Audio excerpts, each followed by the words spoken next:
This is Autoline Daily, the show dedicated to enthusiasts of the global automotive industry. Well, another day, another battery plant announcement. On Wednesday, Ford announced it's going to build 2 battery plants in the U.S. with SK, and today, Nissan announced it's going to invest $1.8 billion to build 2 battery plants, one in Japan and one in Britain. Collectively, they'll be able to build enough batteries for 700,000 vehicles a year. Nissan's partner is Envision AESC, which is based in China. Reuters reports that Nissan and Renault have also agreed to common battery specifications to cut costs. New car sales in May in the U.S. market are either going to set a record or reflect the first real impact of the chip shortage. And it all depends on how you look at the numbers. J.D. Power and LMC Automotive predict that retail sales will set an all-time record for the month of May. But the key word there is retail. That doesn't include fleet sales. They expect automakers to sell a very healthy 1.5 million vehicles, including fleet and retail. Meanwhile, Ward's Intelligence points out the SAAR will only reach 16.5 million vehicles compared to the 18 million SAAR in March and April. Ward says it's all because there simply are not enough cars in inventory. Sales would be higher if automakers could make more, and it expects a strong surge in sales once the chip shortage is solved. And it looks like General Motors is starting to replenish its stockpile of semiconductors. The automaker announced yesterday it will restart production at 4 plants in North America over the next month that were idled due to the chip shortage. 2 of the plants are in Mexico, 1 is in Canada, and the other is in the U.S. Also, one of its assembly plants in South Korea, which was operating at 50% capacity, will resume full production at the end of the month. However, GM is not completely out of the woods yet, and its Fairfax plant in Kansas, which has been shut down since February, will remain idle until at least early July. Alex Partners estimates that the chip shortage will cost automakers $110 billion and 3.9 million vehicles in lost production this year. Mobility is becoming electric, connected, and autonomous, just like the manufacturing world. But will always be one thing: a reliable partner for our customers. We want to know what drives your testing. OTA, connected car, diagnostics, remote testing. Intrepid Control Systems is here to help you work from anywhere. Intrepid Control Systems, driven by your data. The Hyundai Group is aiming to sell 1 million EVs a year by 2025, with a goal for full electrification by 2040. To help pay for the development of all those vehicles, Reuters reports that Hyundai will cut the number of ICE vehicles in its lineup in half. The automaker will pour that money into developing electric motors, batteries, and fuel cells. And according to Reuters sources, Hyundai has already stopped developing new powertrains for ICE vehicles. With Europe and China implementing stricter emission regulations, automakers like Hyundai need to accelerate their transition to EVs. Tesla has received heavy criticism over not having a driver monitoring system in its vehicles to make sure drivers are paying attention when using autopilot, but it's finally coming out with a remedy for that. The EV maker released a software update that will enable the vehicle's cabin-facing camera to detect and alert the driver if they're not paying attention while autopilot is engaged. However, even with the new safety feature, Tesla still requires drivers to keep their hands on the steering wheel to take over if needed.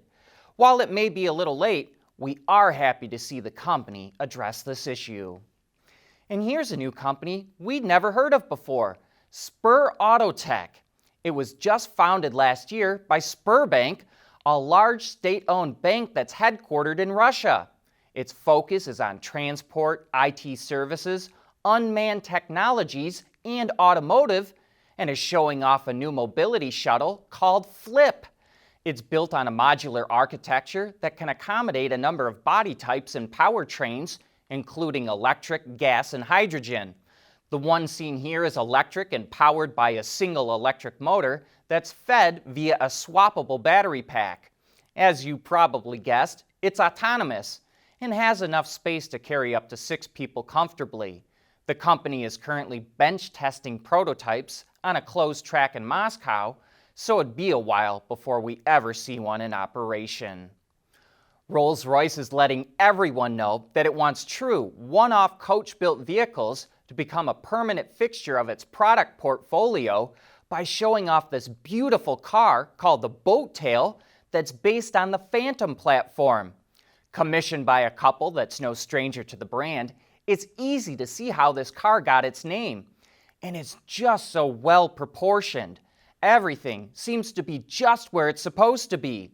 And the wood decking on the back opens like butterfly wings with the push of a button to reveal a custom picnic kit. One last note, check out those flying buttresses at the back of the roof. I don't think I've ever seen that done before with a convertible.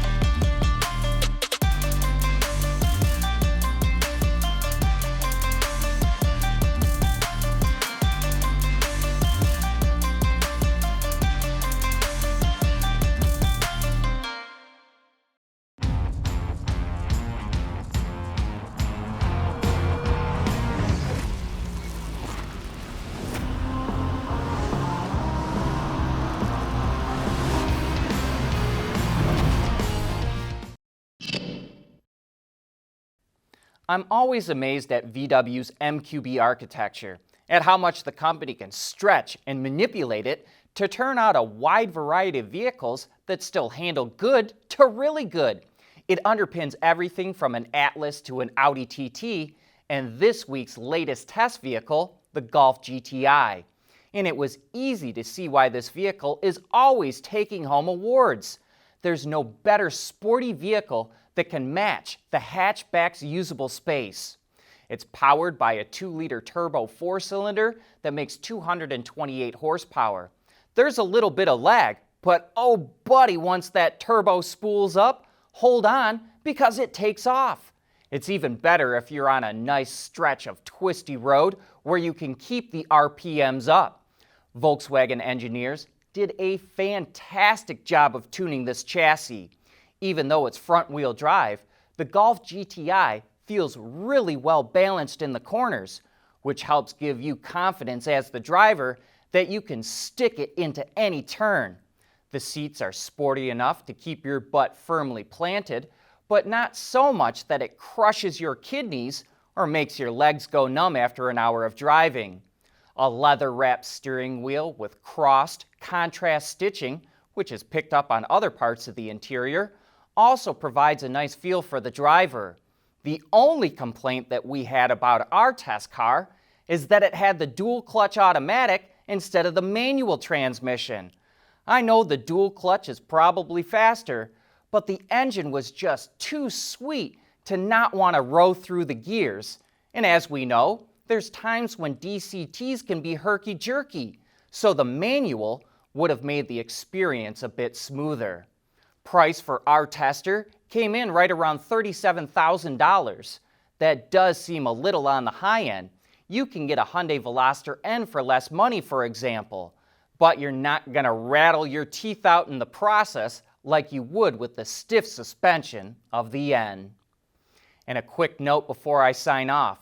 There won't be a new Autoline Daily on Monday because we'll all be off for the Memorial Day holiday, but we'll be back on Tuesday. So thanks for watching and have a great weekend.